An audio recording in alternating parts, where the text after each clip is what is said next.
Yung tema ng ating church ay Follow Christ Together. Ito yung second year anniversary theme na sinusunod natin at sinusunod natin yan sa Ecclesiastes. Amen? Yes lang yan. Alam ko naman na kabisado nyo na yan at nasa episode 24 na tayo. Salakin lang yun. Natatapos na natin, isang linggo na lang tapos na makakahating taon na tayo. At yung ating subject, syempre yung partnership in the gospel, ang pakikipag-partner sa Ebanghelyo ng Panginoong Jesus. At iyan ay nasa Philippians, sa buong Philippians. Yung buong chapter 1, walang ilagay natin tungkol sa mabuting balita ng Panginoon at kung paano na ang dapat lahat ng mananampalataya ay kaisa ng Panginoon Diyos sa paghahayag ng mabuting balita. Amen? Kaya nililinaw natin ano ba yung gospel. Binigyan natin yan, yung bawat letra niyan ay bibigyan natin ng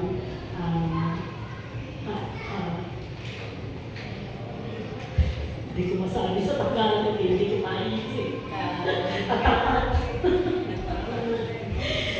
Bawat letra ay bibigyan natin ng katapat na pag-aaral. Ayan na yung ating Filipino teacher na makakatulong sa ating paghirap maghanap ng Tagalog. So, atin dyan lang may check na letter G, at saka O. Ang pag-aaralan natin ay yung letter O. Dahil, tingnan ko ano yung letter G? Matatandaan nyo ba? Dalawa yung pag-aaral natin dyan. Biglang bumalik sa notebook. God created us to be with Him. Napakaganda ng plano ng Diyos para sa samapagpapalagay tayo. Katulad ng ating ginamit, ating nilikha para sa Kanya. Kaya yung buhay na ito, hindi mahirap. Minsan sinasabi mahirap, pero sa Panginoon lahat posible. Walang imposible sa ating Diyos.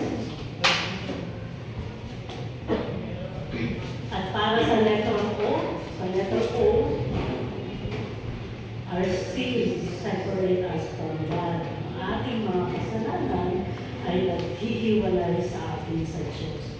Kaya para makuha natin yung kabuuan ng ituturo ng Diyos, yung sa plano ng Diyos sa buhay natin, kailangan tapusin natin yung mula G hanggang L.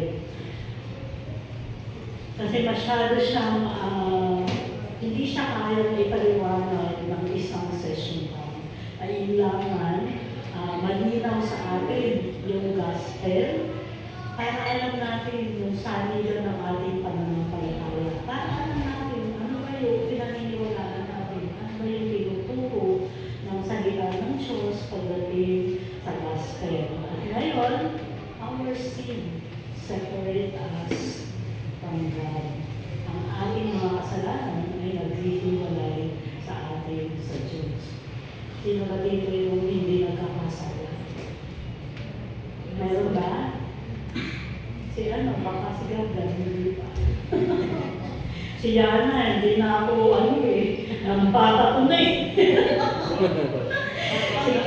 Hindi ka lang si Gagdan kasi si Yana, inosente dati, pero ngayon ang bata ko na. At meron na siyang tantrums. Ayan, iyan ang babantayan ni Papa D. Amen? Kaya, dapat, kasi nga, kahit baka tayong hinusubok na natin. So,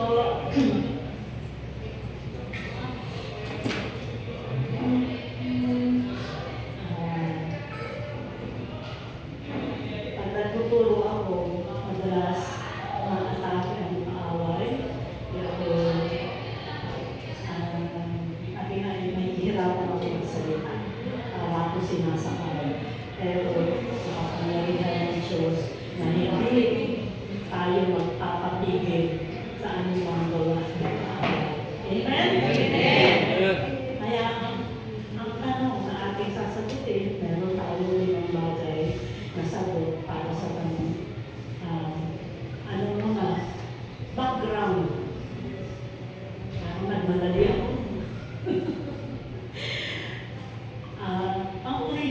nangyari sa Genesis chapter 3. Alam niyo naman yun, di ba? Yung unang tao, si Adan at si Eva. Kung nagkasala sila, ito ang nangyari. Kasi masyadong mahaba yung Genesis 3. Basahin niyo na lang sa inyong personal reading time. Basahin ko lang yung 3 verses 23 to 24. So the Lord God banished him from the Garden of Eden toward the ground from which he had been taken. Hindi lang si Adam, kasama siya si Eva.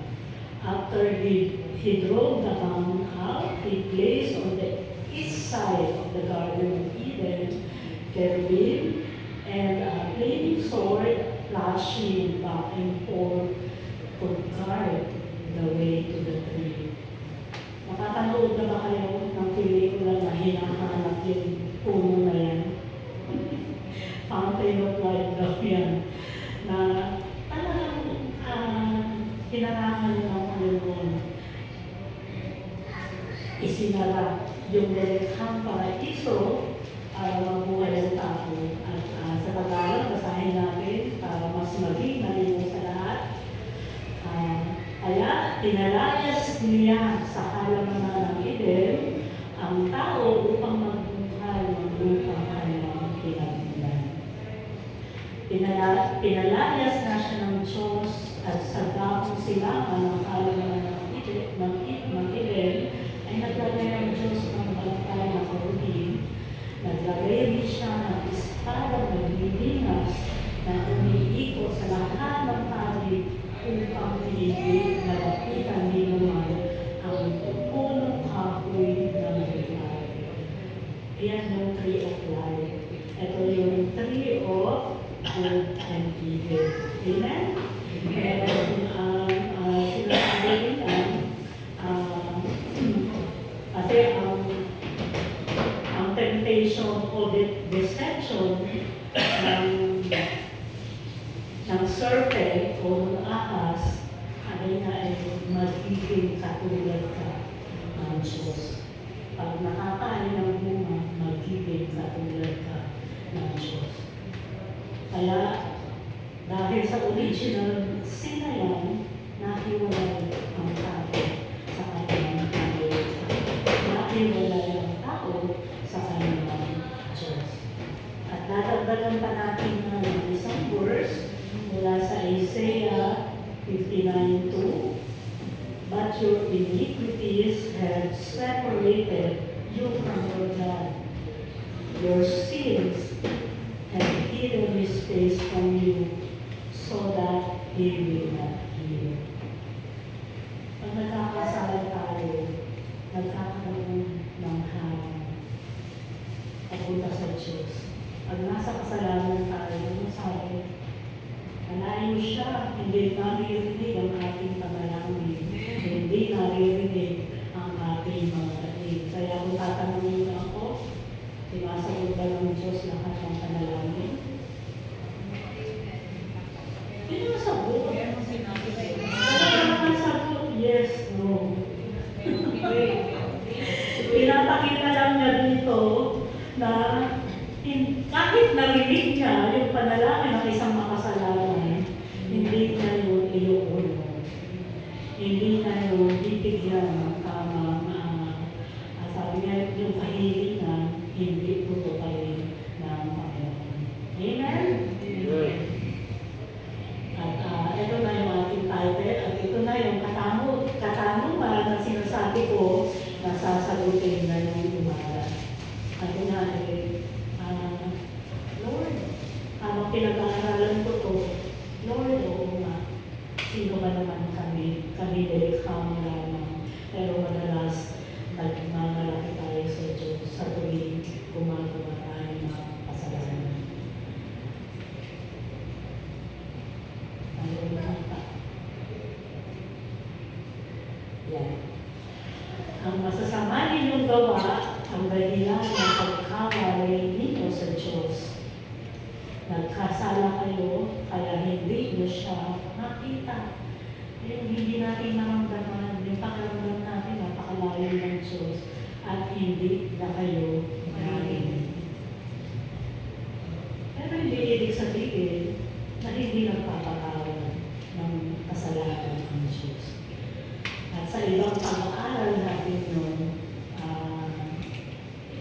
i-discuss, tatalakayin.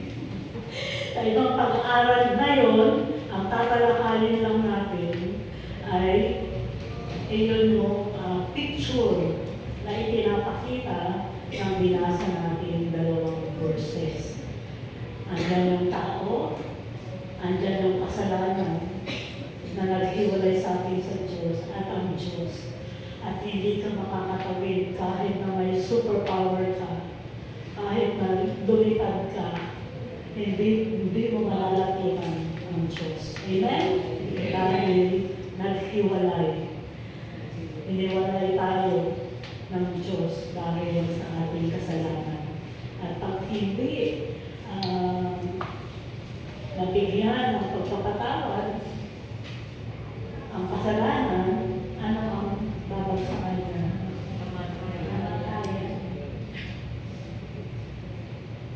Mamamatay ka sa buhay na ito na hindi mo makakasama, hindi mo mararanasan ang presensya ng ating Panginoon. Yan na yung tanong, why does sin separate us from God? Bakit ang kasalanan ay nakapaghihiwalay sa ating sa Diyos? Sa limitado mga kaalaman, sabi nga ay maaaring meron lang tayong maisip na isa, dalawa, pero ang ibibigay ng Panginoon para ipakilala kung paano ang tao ay tumalikod sa kanyang manlilikha at humiwalay sa kanyang manlilikha. Para sa una, kunwari yan ang kamay ng Diyos. At syempre, ang tao lang sa mundo. Ano ang ipinapakita ng larawan? Laki ng kamay ng Diyos, pag nasuntukan niya, tigil pa yan sa suntok ni Pacman. Amen? Para sa una, God will sin. Kinamumuhian ng Diyos ang kasalanan. Bakit namumuhi ang Diyos sa kasalanan? Dahil sa simpleng dahilan, siya ay banal. Hindi pwedeng pagsamahin ang kabanalan at karamihan. Gaya na rin lang isang hindi maaaring pagsamahin kung ang Diyos ay liwanag at ang kaliliman ay ito yung pinangungunahan ng kasamaan, hindi sila maaaring magsama. Sa isang maliit na ilaw ng flashlight, kahit pumunta ka, kahit lang yung sa cemetery, madilim na madilim. Pero buksan mo yung kahit maliit na ilaw, magkakaroon ng liwanag. Amen? Pero ibinigay sa ating liwanag ng Diyos ay malimig. Hindi lang ilaw ng kandila, hindi lang ilaw ng posporo, ano pa ba, flashlight. Katulad namin ang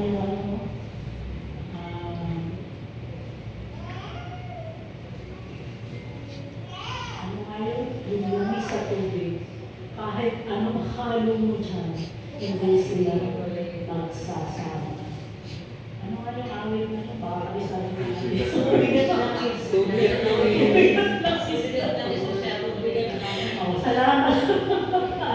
Kahit anong gawin mo dyan, hindi magsasama yung langis at tubig. Lulutang at lulutang yung langis. Amen? Amen. Amen. Kaya nga pag nagpiprito ka ng isda, ang tagal magluto pagka may kakalang tubig, kailangan tuyuin mo muna yung isda. Amen? Amen. Ano ang sabi ng Diyos? Patungkol dito, namumuhi siya sa kasalanan. Hindi lang siya nagagalit. Talagang namumuhi. Yung galit ay galit lang. Yung muwi ay mas matinding galit. Ang sabi sa Romans 1:18, the wrath of God is being revealed from heaven against all the godlessness. Pero yung mga hindi natin sa buhay ng Diyos, hindi ang Diyos doon. From and wickedness of people who suppress the truth by their wickedness. Amen? Amen. Parang naliliitan pa si Sister Maya doon sa letra. Maliit ba? Nalako pa ba sa ay, nang sabi ng Lord, the wrath of God is being revealed from heaven. Ano sinasabi? Kita lang ng Diyos. Mula sa kanyang kinalalagyan sa trono niya, walang naririnig sa kanya. Sabi nga, iniisip mo pa lang na gagawin mo, kasalanan na yan kasi nagbasa na ng Lord ang isip mo.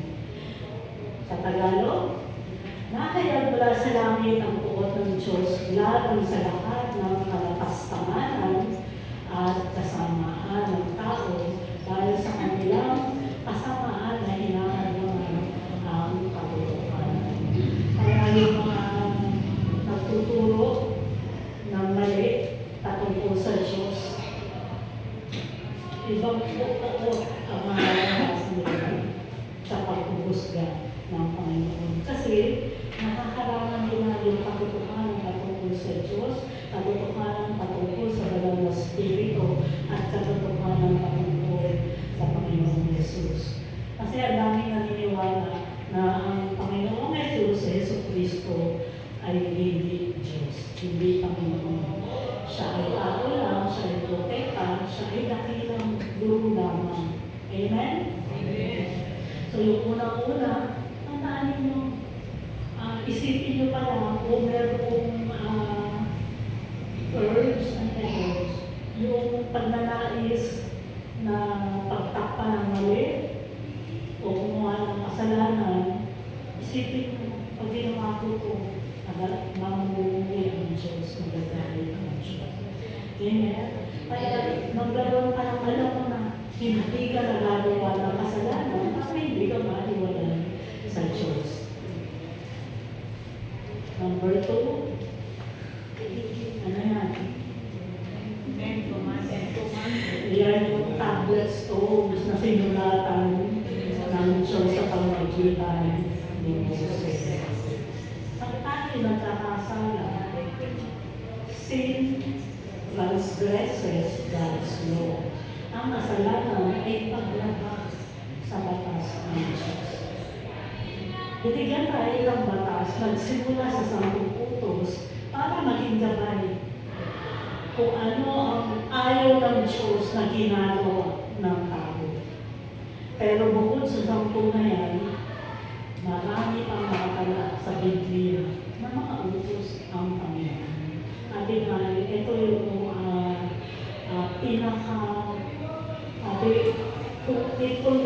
ito yung main law, at sa kailalim niyan, may nakapailalim na mga maliliit na utos. Amen?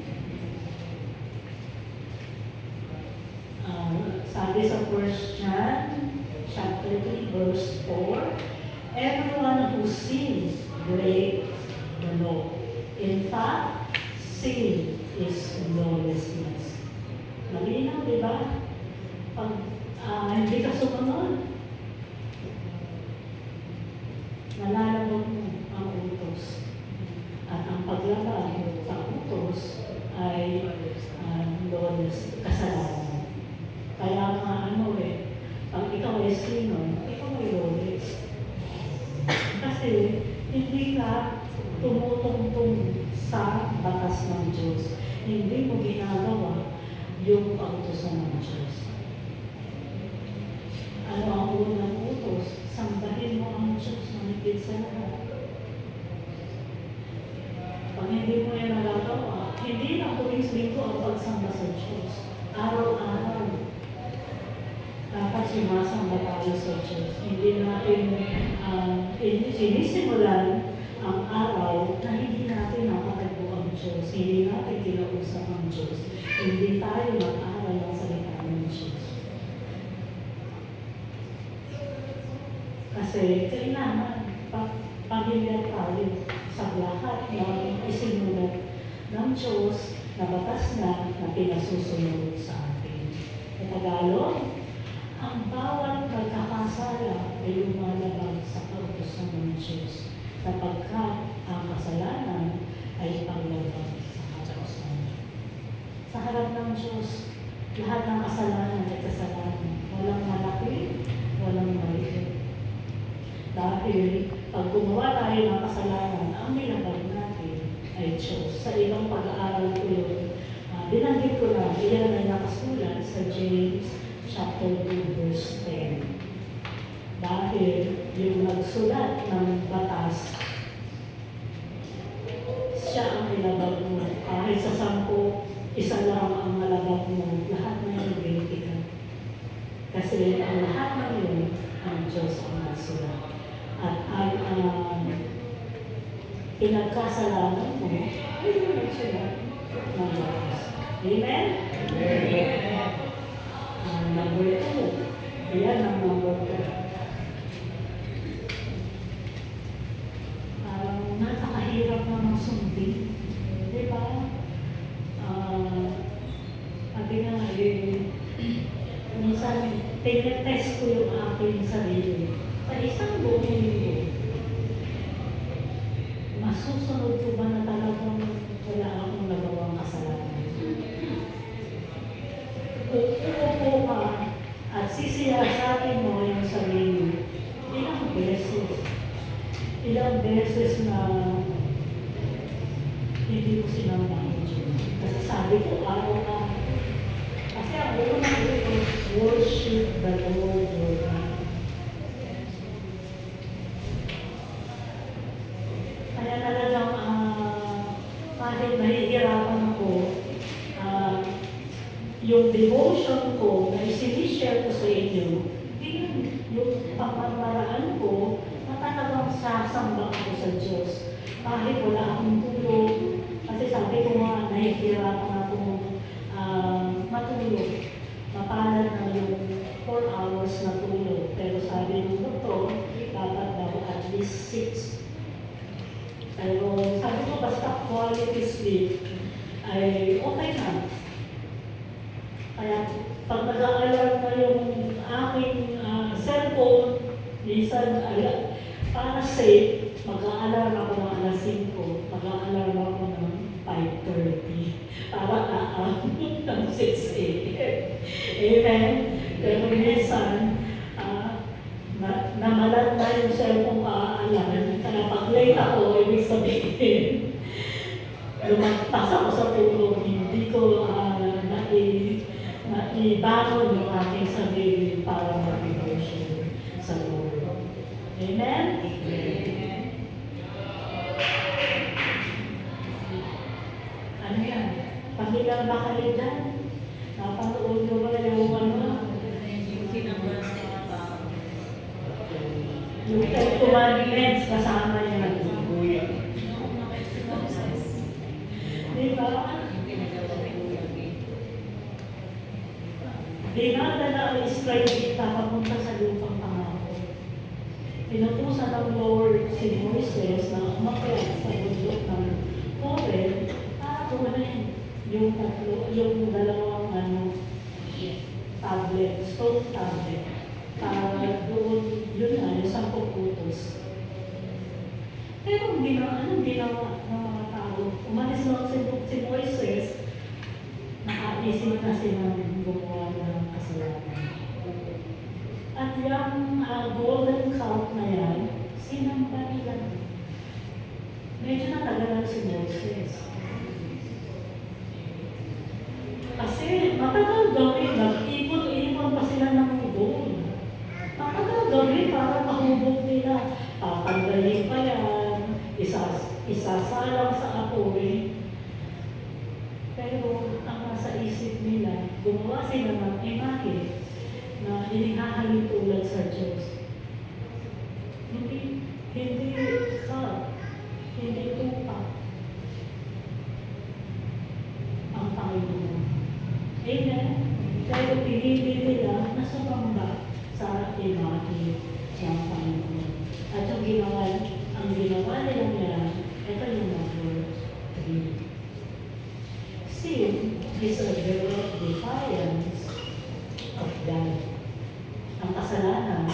may direktang pagsuway sa Diyos. Amen? Kung ano mautos ang Diyos na sumamba sila sa ganitong kaparaanan. Nakita nila kung paano nagkikimala ang Diyos. Kung paano sinasamahan sila ng ulat. Tuwing araw, pillar of clouds and pillar of fire, tuwing gabi, kung paano nakaranas na kumakain sila, na hindi naman sila nagtatanong, nagdadamit sila, na hindi naman sila umaabi. Kasi ano sila naglalakbay. So hindi sila nananatili sa isang lugar ng pangmatagalan pa. Sinabi ng Lord, lakad na kayo. Kasi ang haba ng iyong lalabayin. Ang sabi ng salita ng Diyos sa Romans 8:7, for the sinful nature is always hostile to God. It never did obey God's law, and it never will. From the original sin, minana tayo original sin. At kung hahayaan ng Diyos ang tao,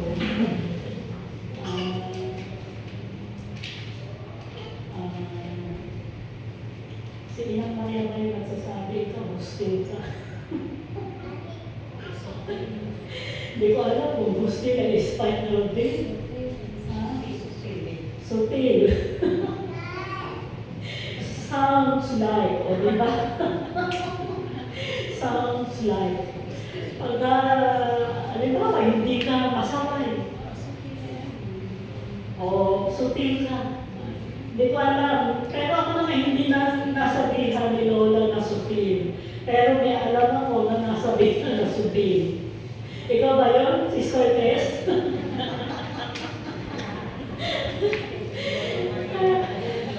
Dati kasi namin ano yun? Ikaw ba yung madalas umakyat sa puno?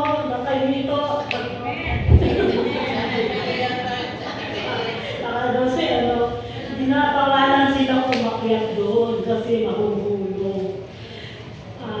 Si Lolo at si Lola na katabing bahay, pag nakikita, ikaw supit ka talaga. Sinabi ng bawal umakyat dyan, bumaba ka, bumaba ikaw mahulog. Ay kaya lang, sa pagmamadali pagbaba, mangyayari na nahulog. May takot naman, pero nangingibabaw yung sinful nature. May takot pero pag hinayaan, nangingibabaw yung sariling kagustuhan.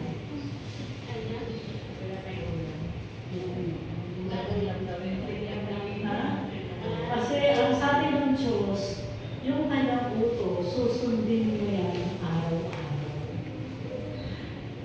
Hanggang sa huling hininga mo, susundin mo yan araw-araw. Pero ang tao hindi nakakasunod araw-araw. Maski ako, guilty dyan. Kasi minsan, nag-iisip ka ng iba sa tao. Halimbawa,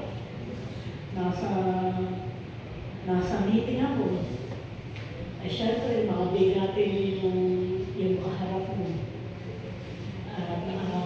Minsan, pag nagalit na si Mr. Chairman, nakakapag-detail siya ng hindi magagandang salita. So, pag nag-detail siya ng hindi magagandang salita, sobrang nagsisuot. Pag-detail ako ng tayo, kumakain na tayo. Ito, pero kung magbitaw ng salita, parang hindi sila, ikaw lang ang nakatapak sa lupa. Siya hindi nakaapak sa lupa. Amen? Kaya masasabi natin, hindi kakayanin ng tao sa kanyang sariling pagsisika, sa kanyang sariling kakayanan na masunod yung kautusan ng Diyos. Sa Tagalog, kaya nga, kapag itinutuon ng tao ang kanyang pag-iisip sa mga hilig ng laman,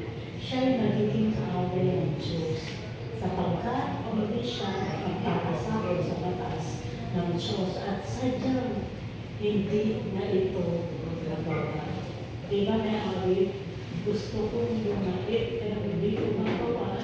Si Andrew ba yun? Di ba? Kahit pa paano naman pangarap lang ako. Kasi hindi ko alam kung buti na lang tumatayo na dito si Sister Bioli. Kasi dalawa kaming sintonado na katabi niya, baka nakakahawa namin siya ni Ate Norma. Pero sa Diyos, walang sintonado. Amen? Amen. Kaya pagka gano'n, hinihinaan ko yung aking boses. Pero si Ate Norma, binig na binig ako dyan. Talagang kakawin siya para sa Diyos. Siya'y sasamba ng malakas na boses para sa Diyos. Kasi tama naman sa pagsamba natin, ikaw at ang Diyos. Kung may pinakatabi mo, isindihin mo yung Diyos na yung sinasamba. Matatay niya ako yata yung eksakto sa oras. Gusto niyo ba? Hindi. Ayoko kung nangangako na madali lang. Kasi sa recap o sa conclusion, minsan na magtatagal. Kasi maraming ibinubulong ang banal na spirito. At sa pang-apat, kailangan niya. O ano ang kasalanan niya? Sumuway? Sumuway saan? Minsan, ang kasalanan natin ay sin violates God's will. Ang kasalanan ay paglagat sa kalooban ng Diyos. Bakit lumagang sa kalooban ng Diyos? Si Jonah. Babasahin natin na yun mismo sa aklat niya na kanyang sinulat. Maganda basahin niyo ito. 4 chapters lang, maganda yung kwento ng buhay ni Jonah. Minsan, mailalagay mo yung sarili mo sa kanyang kalalagayan. Lord, minsan ganito rin ako May utos ka sa akin Pero ayaw kong pakinggan, di ba yung ginawa? Amen? Amen. Medyo mahaba lang. At pasensya na para pumasya medyo maliit. Ang sabi dito sa Jonah, chapter 1, verses 1 to 3. The word of the Lord came to Jonah, son of Amittai. Go to the great city of Nineveh and preach against it, because its wickedness has come up before me. Yung pasensya ng Diyos nasa mo. Hindi na niya kayang hindi ibaba yung kanyang paghuhusga. Pero bago siya maghusga, yun na siya ipapadala. Kasi gusto ng Diyos na iharap sa tao yung mga ginagawa nila. Pagdating sa 3, that Jonah ran away from the Lord and headed to Tarshish. Sa Nineveh siya pinapapunta, pero sa Tarshish siya nagpunta. He went down to Joppa, where he found a ship bound for the port. After paying the fare, he went aboard and sailed to Tarshish to flee from the Lord. Matatakbuhan mo ba ang Panginoon mo? Hindi Kaya kung iniisip natin, matatakbuhan mo, mapagtataguan mo, kasi ito flee. Hindi mo mapagtataguan, hindi mo matatakbuhan ang Diyos. Hindi nga yung buhay mo ay itong plano ng Diyos sa'yo. Dahil sabi nga yung gulong ng buhay, hanggang hindi mo natutupad yung isang plano na sa'yo, para ka lang ikot ka lang ang ikot, babalik ka sa umpisa.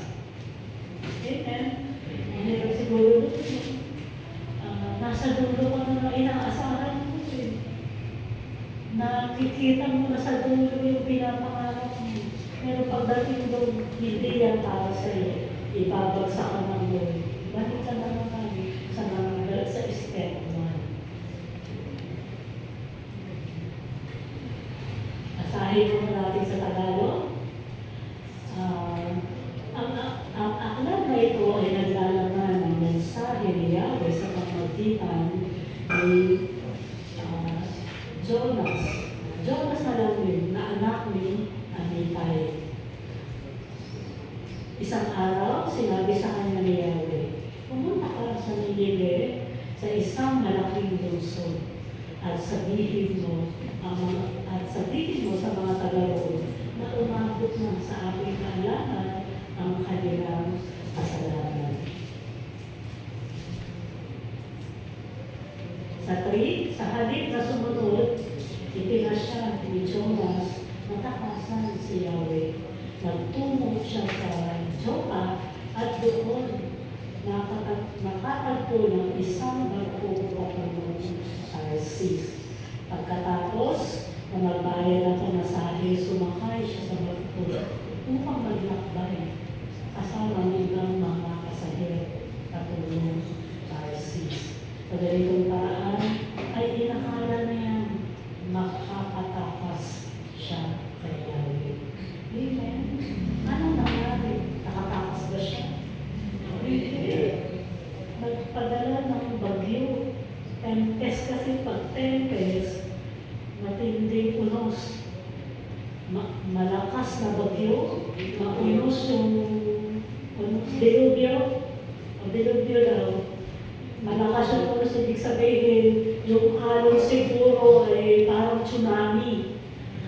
Pag sinabing tsunami, humahampas hanggang sa tuktok ng building. Baka nga mas mataas pa sa building na to. Kung tayo second floor, ganon katataas ang alon. At alam niya yung kasalanan niya. Kaya sabi niya, itapon niya lang ako sa dagat dahil ako yung dahilan. Kasi, ano ang punto dito? Pag sumuway tayo sa kalooban ng Diyos, pwedeng madamay ang ibang tao. Amen? Kung ang mga ama ng bahay na susuway sa kalooban ng Diyos, pwedeng madamay yung pag-asawa, mga anak. Amen? Amen. Katulad na lang yung mga natawag doon ay mga fly-by-night, maliliit na nagbebenta ng droga. Pag nahuli sila, pag in-interview, kasi kailangan ng pamilya ko walang pagkain ng mga anak ko. Mag-e-enroll, maski yung mga nag-uholda, nang dudukot, walang pangkain ng mga anak ko. Mag-graduate ang anak ko. Magpa-birthday ang anak ko. Diba? Seemingly, mukhang tama.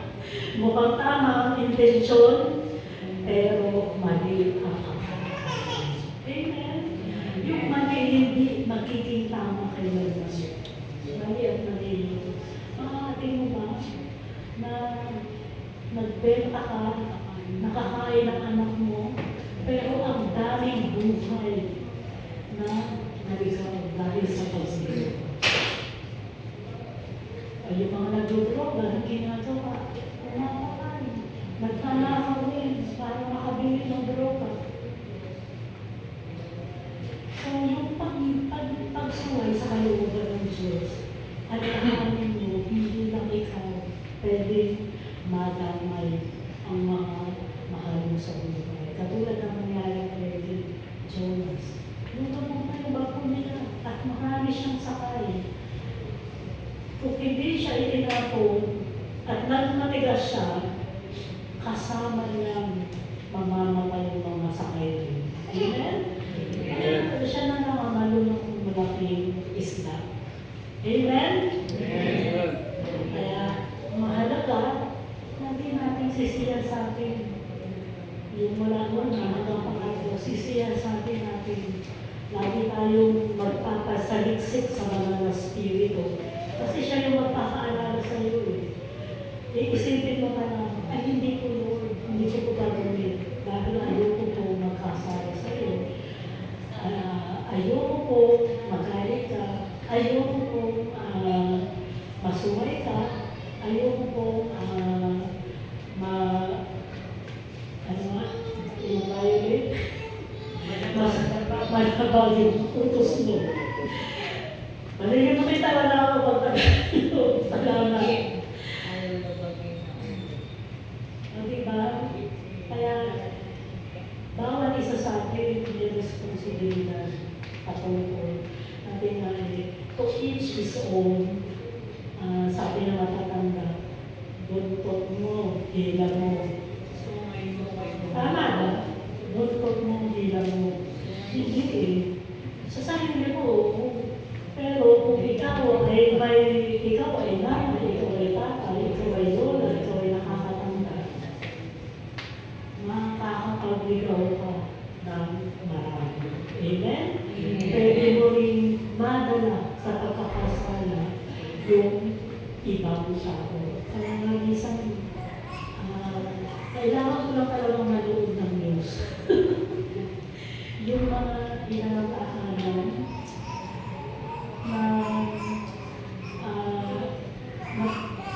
na ng video para sa mga video kayo.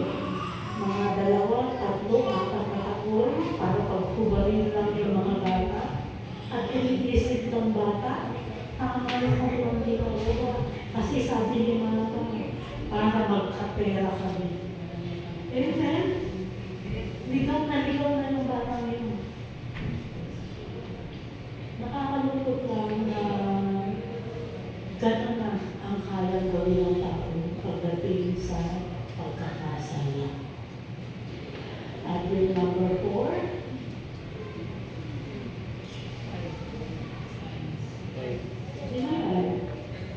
kasat mansanas. Siyempre, kasat mansanas nga naman.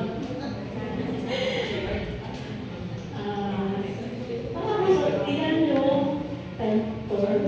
Siya yung serpent tungkol sa paraiso. Amen? Ayaw din mo, sabi ko nga, Lord, bakit sa paraiso ka na mayroon ng serpent? Kasi naganap na yung kasalanan ni Lucifer, yung anghel. Naganap na yung pagkakasalan.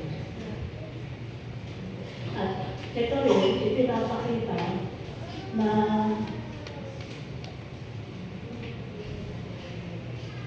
ang tao, si Adan at saka si Eva, o si Adam at si Eve, binigyan sila ng pagpipili ng Diyos. Yung pagkalikha sila nila, meron silang sariling pag-iisip, may sarili silang talino, nilagyan sila ng emosyon, kung ano yung meron ng Diyos. Pero binigyan din sila ng sariling pagdidesisyon, pagpipili. Amen? Amen. Para sa number 5, sin is choosing the enemy of God. Ang kasalanan ay pagpili sa kaaway ng Diyos. Nung naniwala si Eva, na tamang kainin yung ipinagbabawal na purpose, ang pinili niya ay yung serpent.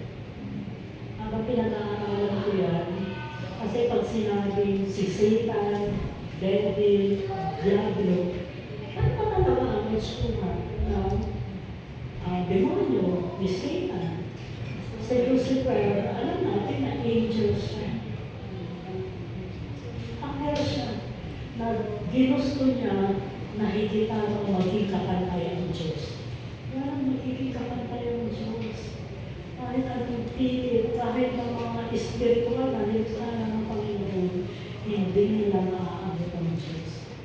Nilikha ka na. Hindi ka pwedeng tumigil sa iyong mandilikha. At sa tuwing pinipili natin o napatangay tayo sa pagkakasala, ang pinipili natin ay yung kaaway ng Diyos. Amen? Amen.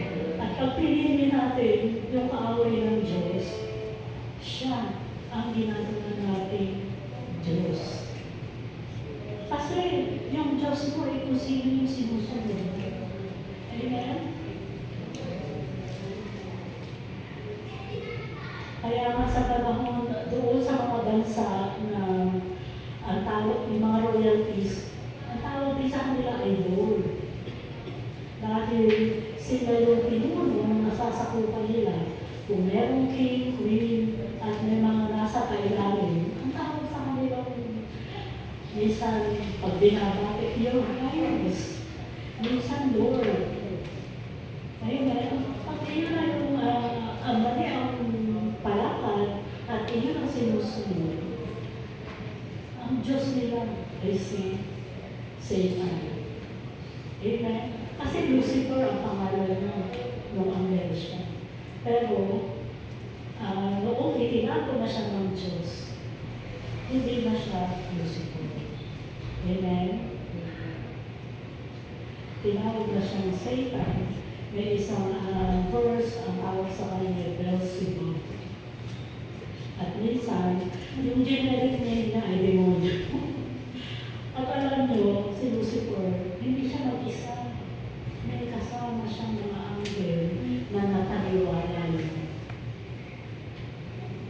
Nagkaroon ng faction sa langit at maraming sumama kay Lucifer na nataklas sa Panginoon.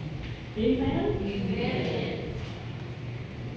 Kaya, sasabihin natin, great deceiver siya. Kaya ng baluktutin, kaya ng baluktutin ng tama, at yung baluktot ay uunahin para ang tama ay babaluktutin para maging mali, at yung baluktot ay tutuloy para maging tama. Ganyan siya, kagaling. Ano ba yung deceive?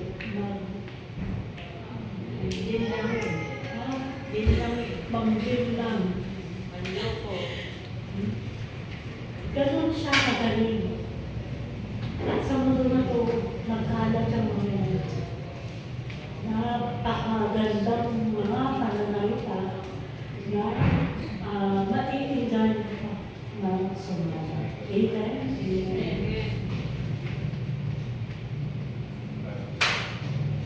Ang sabi sa John chapter 8, verse 44, you belong to your father, the devil, and you want to carry out your father's desire.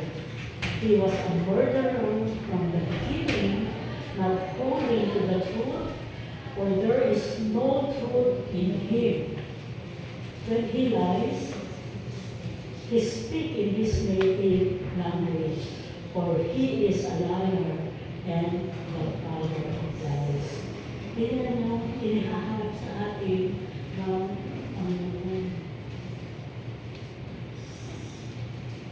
si Satan walang tamang sigasan, puro kasinungalingan. Amen? Sasabihin ng sasabihin ni Satan,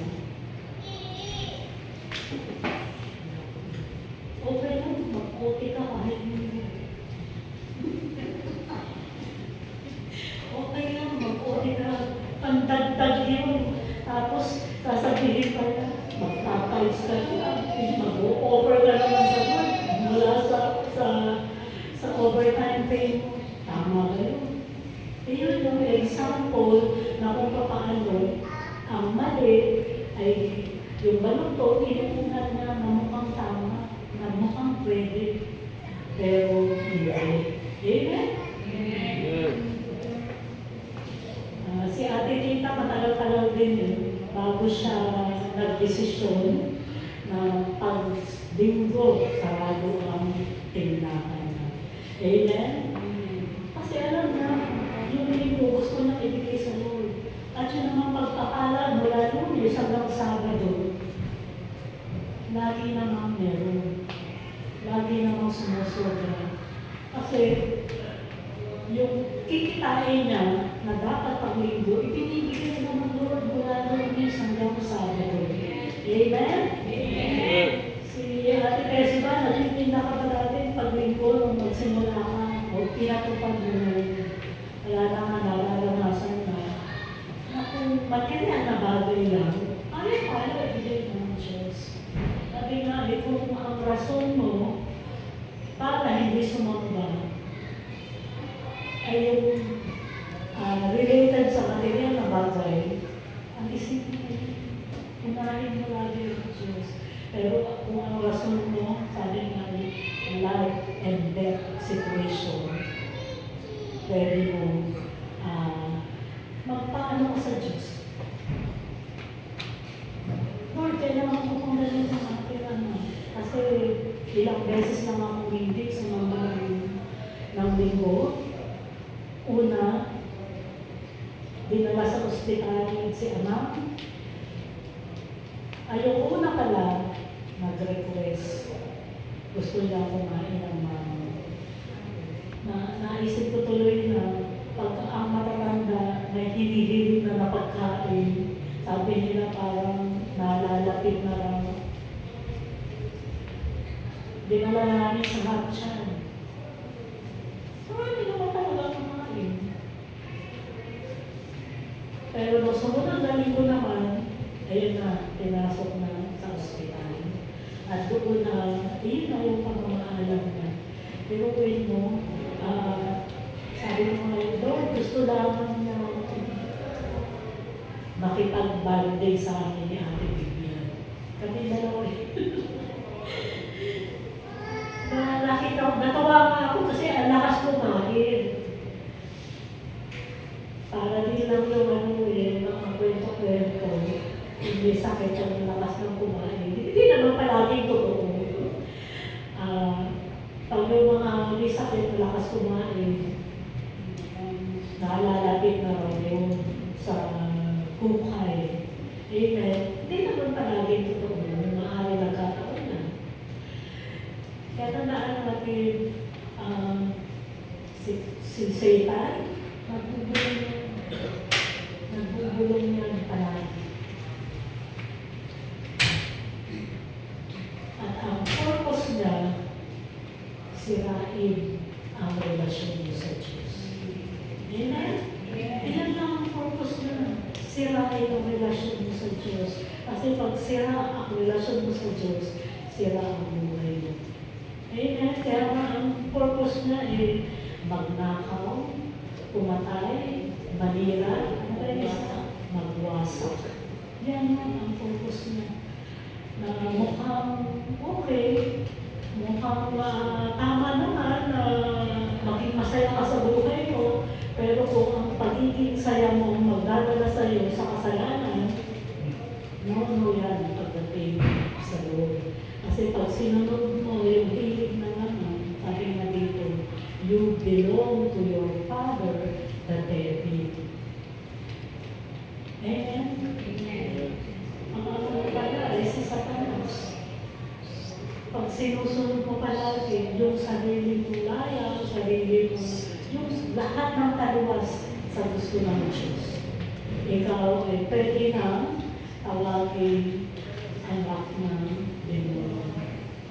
Kaya minsan tama rin pag nagagalit sa bahay, di ba? Tinatawag yun na demonyo ka.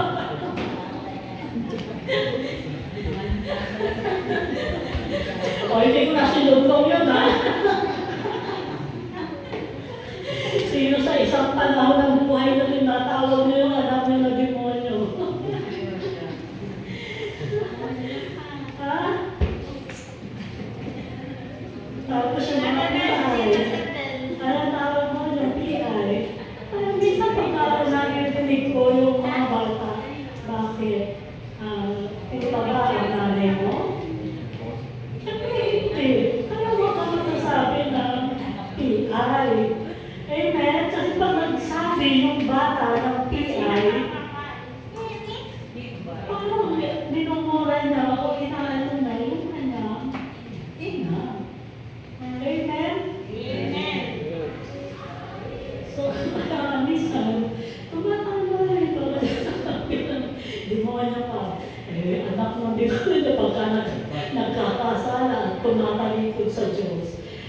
Pero syempre, wala na tayo sa sitwasyon na yun.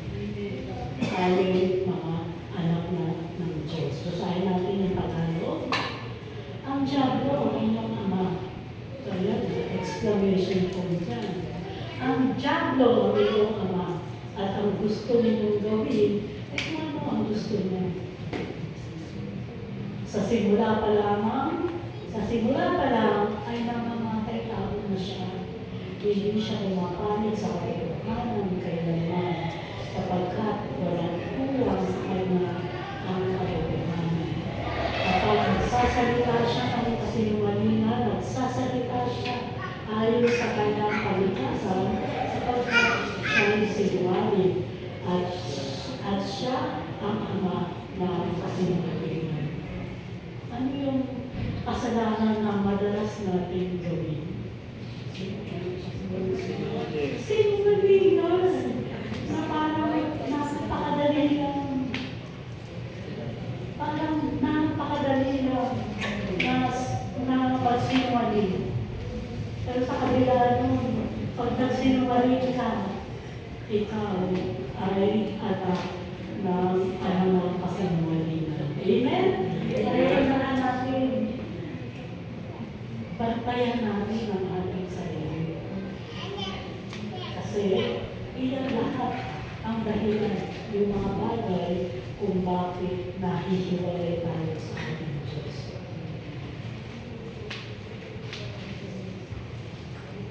O ikaw na, our sin separates us from God. Ang mga kasalanan ay nakapaghihiwalay sa atin. Nakapaghihiwalay sa atin sa Diyos. Una, dahil sin, pinapakahilan ng Diyos ang kasalanan. Pangalawa, sin transgresses God's law. Ang kasalanan ay pagbabalik sa batas ng Diyos. Pangatlo, sin is a direct defiance of God. Pwede natin sabihin, disobedience. Ang kasalanan ay direktang pagsulay sa Diyos. Pang-apat, sin violates God's will. Ang kasalanan ay pagbalag sa kalooban ng Diyos. At ang panglima, sin is choosing the enemy of God. Amen? Matihan mo, ang kasalanan ay pagpili sa kahawayan ng Diyos. Kaya kailangan maging mapagbantay tayo. Paano natin babatayan ang ating sarili? Sa pananalangin, sa pagbabasa ng salita ng Diyos. Di ba? Parang ganda-ganda sa akin yung mga dalawang bata. O overtime na naman ako. Kaya tinutulog ako ng mga bata. Amen? Amen. At dito na ako magtatapos. At dito, ipapakita kung bakit ang tao ay sa kanyang kalikasan ay nagkakasama. Iyan ay mula sa Ezekiel 28:15. You were blameless in your ways from the day you were created. Till wickedness was found in you. Kung ipinanganak ka, wala ka pang nagagawang kasalanan. Hindi ka pa nagsasasala. Pwede ba manatili ka ng dalawang taong patuloy na? Ibang usapan na yung kung ikilos 2 taon ka, pero 40 ka na. Amen? Sa Tagalog, ikaw ay sakdal sa iyong mga lagnas mula sa araw na ikaw ay dalangin hanggang ang kasamaan ay matagpuan sa iyo. Wala kang kasalanan, ito ay pinamanak.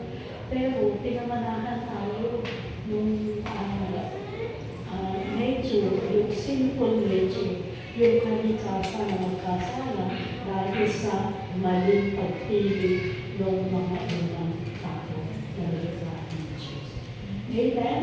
Kaya may pagpipili na gawin ang tama at lumayo sa kasalanan at may pagpipili na gawin ng mali at lumayo sa Diyos. Amen? Lagi na lang mga pagpipili yung Diyos. Kung ang Diyos, papawin ka ng Diyos.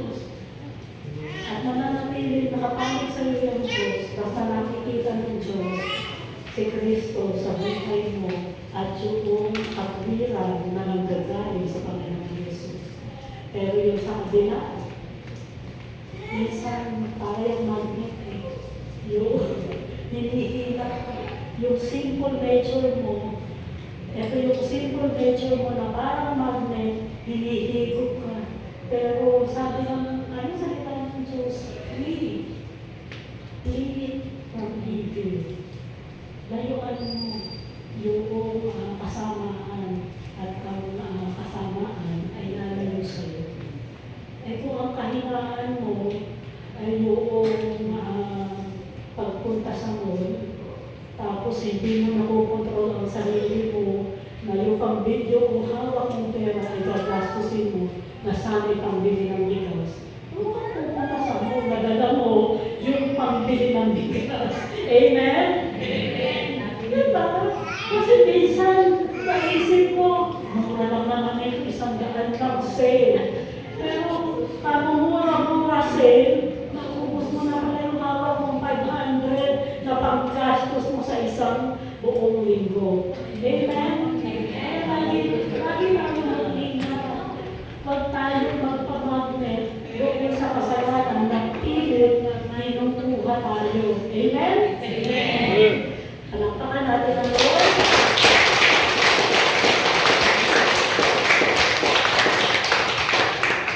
Kaya dahil dyan, pagpalain, tayo pinagpala ng Diyos. Tayo pinagis tayo yung sa buhay ng malayo sa Diyos.